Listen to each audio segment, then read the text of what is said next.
Mi nombre es Elena Ríos, y aquella noche, cuando mi hermana me dijo que no fuera a la cena familiar, pensé que mi corazón se rompería.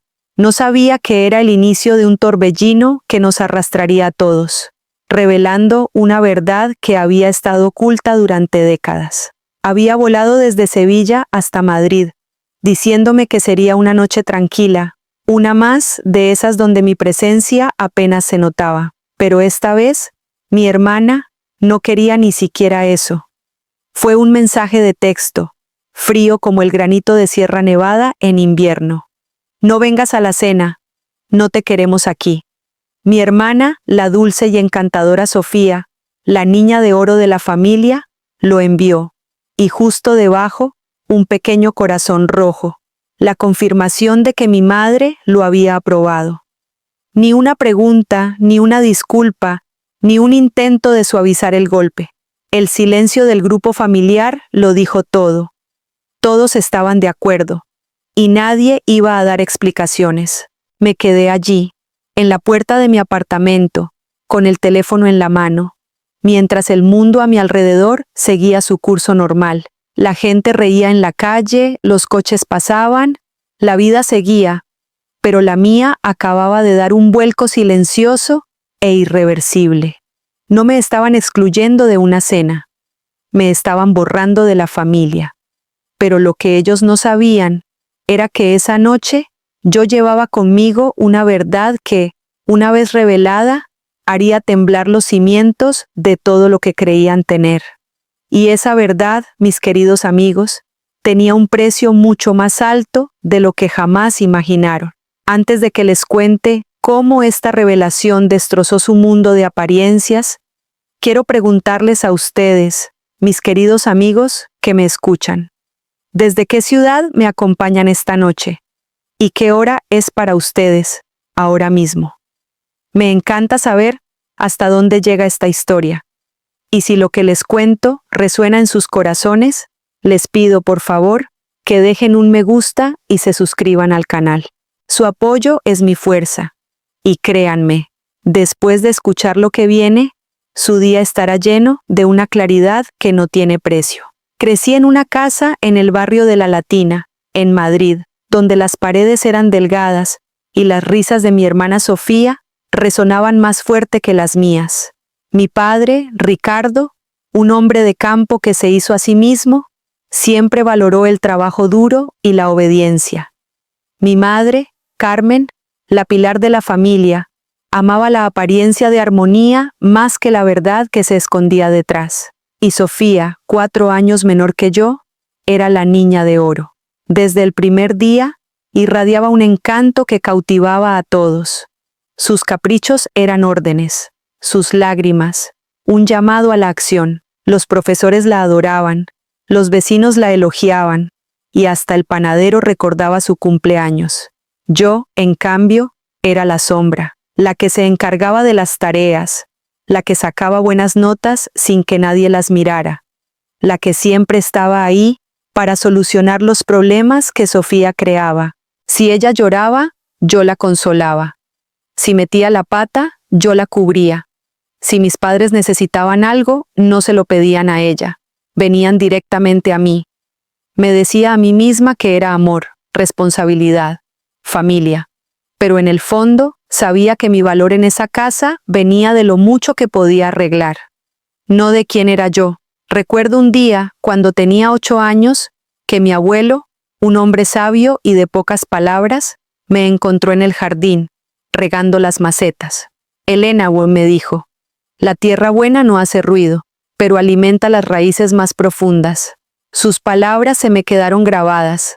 Él era el único que veía más allá de las apariencias, el único que me miraba con un orgullo genuino. Él me enseñó a valorar lo que no se ve, a entender que la verdadera riqueza no siempre brilla.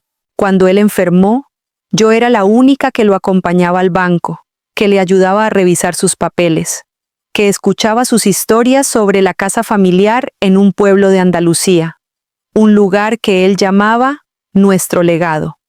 Me decía que esa casa era más que ladrillos y tejas. Era la memoria de nuestros antepasados, la sangre de la familia. Cuando mi abuelo falleció, dejó la casa a nombre de mis padres, con una condición: que siempre permaneciera en la familia, pasando de generación en generación. Era un ancla, un recordatorio de nuestras raíces. Pero Sofía, que siempre soñó con una vida de lujos, nunca entendió el valor sentimental de esa casa. Para ella, era una carga, un caserón viejo que no generaba dinero. Yo, en cambio, sentía el peso de esa herencia como una responsabilidad sagrada. Años después, cuando la empresa de mi padre sufrió un revés y mi madre tuvo que empezar a dar clases particulares para llegar a fin de mes, pensé que quizás las cosas cambiarían. Pero no fue así. Las facturas se acumulaban y yo, ya con un buen puesto en una empresa de contabilidad en Sevilla, me convertí en el colchón financiero de la familia. Cubría los gastos médicos de mi padre, pagaba la hipoteca, los arreglos del coche de Sofía, sus caprichos. Me decía que era temporal, que las familias se ayudan, pero lo temporal se convirtió en permanente, y mi generosidad en una obligación silenciosa. Nunca pedí agradecimiento, solo un poco de reconocimiento, pero eso nunca llegó. Un día, mi madre me llamó, pidiéndome que pagara una factura médica urgente para mi padre. Cuando le pregunté por los ahorros que mis padres tenían guardados para emergencias, se puso nerviosa y me dijo que las cosas habían cambiado. No quise insistir, pero algo dentro de mí se tensó. Esa noche, la frase de mi abuelo resonó en mi cabeza: la tierra buena no hace ruido, pero alimenta las raíces más profundas. Y yo, que siempre había sido la raíz silenciosa, sentí que algo no estaba bien. Así que, discretamente, empecé a investigar. Accedí a documentos bancarios antiguos, a registros de la propiedad, a todo lo que mi abuelo me había enseñado a buscar, y lo que encontré, mis queridos amigos, fue un jarro de agua fría. Meses antes de que mi abuelo falleciera, Sofía, con la ayuda de un abogado sin escrúpulos, había manipulado los documentos para que, a la muerte de mi abuelo, una parte significativa de la herencia, incluyendo un terreno anexo a la casa familiar en Andalucía, pasara directamente a su nombre, eludiendo la voluntad de mi abuelo de mantenerlo todo unido. No era la casa principal, pero era parte de nuestro legado. El terreno donde mi abuelo quería que se plantaran olivos para las futuras generaciones. Ella lo había vendido silenciosamente para financiar su vida de lujos en Madrid. La indignación me invadió, pero no la mostré. La procesión iba por dentro. Durante meses, seguí reuniendo pruebas, extractos bancarios, contratos de venta, correos electrónicos con el abogado. Cada documento era una puñalada silenciosa, un recordatorio de la traición de mi hermana. Ella, la niña de oro, había robado nuestra herencia familiar, la esencia de lo que mi abuelo había construido. Y mis padres, cegados por su encanto, no habían visto nada. La semana pasada, cuando el mensaje de Sofía llegó, diciéndome que no fuera a la cena, la decisión ya estaba tomada. No iba a su cena, pero ellos sí iban a la mía. Una cena donde la verdad sería el plato principal. La tarde de la cena familiar, el teléfono no paraba de sonar. Mensajes de mi madre, preguntando si había cambiado de opinión, si no iba a dejar sola a mi hermana en su gran día. Yo no respondí. Mi calma era de acero. Había estado preparando esta noche durante meses, y no iba a permitir que la culpa me desviara de mi propósito. Llegué a la casa de mis padres, no para entrar, sino para esperar. Había quedado con el abogado, don Antonio, un hombre de confianza al que mi abuelo había recurrido en sus últimos años. Él traía consigo la carpeta que cambiaría el destino de todos. Cuando los invitados empezaron a llegar, vi a Sofía, radiante, con un vestido nuevo, sonriendo a todos como si el mundo fuera suyo. Mis padres la seguían con miradas de adoración, ajenos a la tormenta que se avecinaba. Mientras la gente entraba, don Antonio y yo nos quedamos fuera, esperando el momento. Una vecina se acercó curiosa. «Elena, qué sorpresa verte. ¿No vas a entrar?». Le di una sonrisa serena. Hoy no, Carmen. Hoy tengo un asunto importante que atender aquí fuera. Su curiosidad se convirtió en intriga. Esa era la primera pieza de mi plan. Que la gente empezara a hablar. Cuando la mayoría de los invitados ya estaban dentro y la música y las risas empezaron a sonar desde el salón, don Antonio me hizo una señal. Era el momento. Respiré hondo. Sentí el aire frío de la noche madrileña en mis pulmones y caminé hacia la puerta. No con ira, no con prisa, sino con una determinación tranquila que había cultivado durante años. Llamé a la puerta. Mi madre abrió, con una sonrisa forzada que se desvaneció al verme. Elena, ¿qué haces aquí? Te dijimos... Antes de que pudiera terminar, Sofía apareció detrás de ella. Su rostro se contrajo en una mueca de irritación. No te queríamos aquí. ¿No entiendes? Su voz, que solía derretir corazones, ahora sonaba áspera y llena de desprecio. Yo no respondí a Sofía. Miré a mi madre, luego a mi padre, que había aparecido en el pasillo, con una expresión de confusión. Vengo a poner los puntos sobre las íes, dije con voz firme, pero serena. Y no estoy sola. En ese momento, don Antonio dio un paso adelante, su presencia imponente, con una carpeta de cuero en la mano. El salón se quedó en un silencio sepulcral. Las risas se ahogaron, la música pareció detenerse. Todos los ojos se posaron en nosotros. Sofía palideció. ¿Quién es este hombre, Elena? ¿Qué significa esto? Su voz temblaba, el pánico empezaba a asomar en sus ojos. Don Antonio, con una calma profesional que admiré, abrió la carpeta y sacó unos documentos. Buenas noches a todos. Soy el abogado de la señorita Elena Ríos. Y tengo aquí unos documentos que creo que son de interés para la familia. Mi padre frunció el ceño. Don Antonio, ¿qué está pasando? No entiendo. Lo entenderán, Ricardo, dije yo, manteniendo la mirada en Sofía. Vengo a hablarles de la herencia de nuestro abuelo, de la casa familiar en Andalucía y del terreno de olivos que él tanto amaba. Sofía intentó interrumpir, su voz chillona. No tienes derecho. Eso no te incumbe. Sí que me incumbe, Sofía, respondí, mi voz sin una pizca de emoción.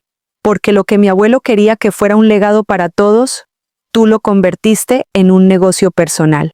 Vendiste el terreno de olivos sin que nadie lo supiera, falsificando documentos y eludiendo la voluntad de nuestro abuelo. Un murmullo de incredulidad recorrió la habitación.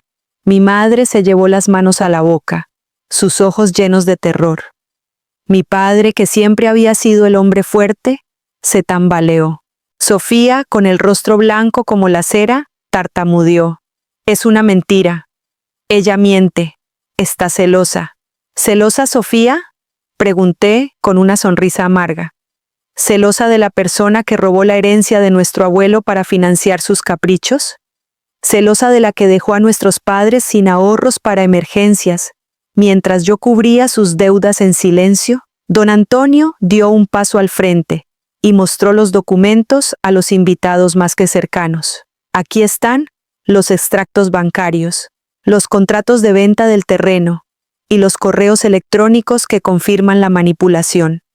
Las fechas coinciden con el periodo en que la señorita Sofía tuvo acceso a los documentos de su abuelo. El caos estalló. Los murmullos se convirtieron en exclamaciones de asombro y desaprobación. Los invitados, que segundos antes reían y brindaban, ahora se miraban entre sí, con expresiones de horror. Sofía, acorralada, miró a mis padres, buscando su protección.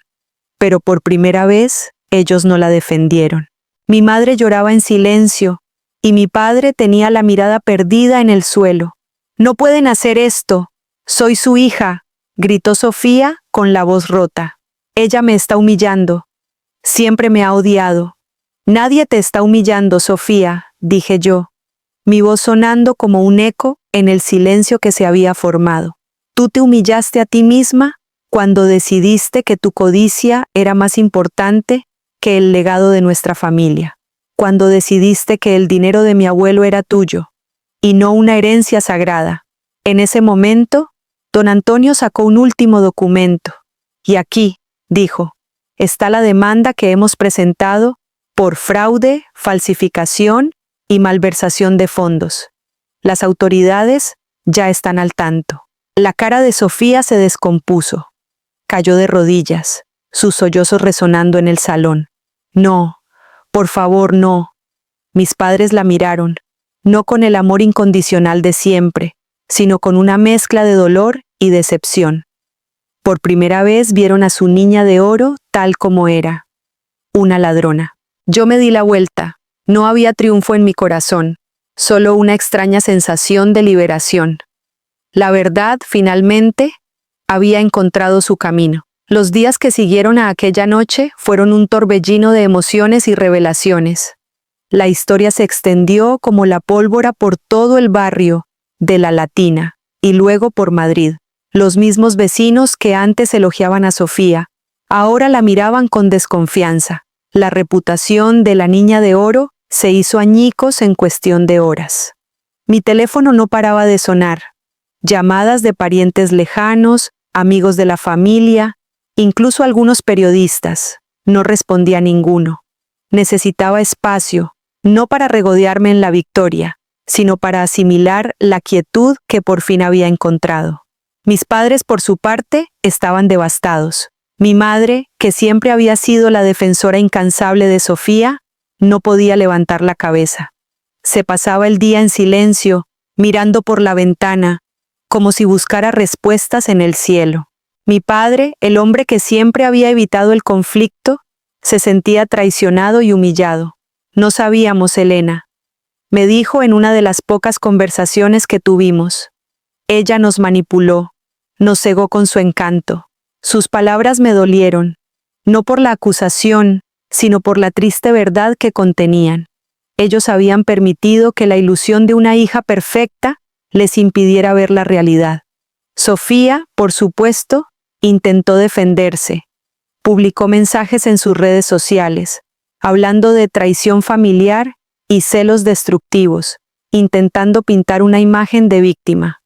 Pero la verdad, una vez que sale a la luz, es imparable. Los documentos que don Antonio había mostrado eran irrefutables. Las autoridades iniciaron una investigación formal, y la vida de Sofía, construida sobre mentiras y apariencias, empezó a desmoronarse.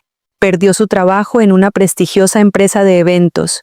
Sus amigos de la alta sociedad se distanciaron, y su prometido, un joven de buena familia, canceló la boda. Él, que había sido uno de los invitados en aquella fatídica cena, no podía soportar el escándalo.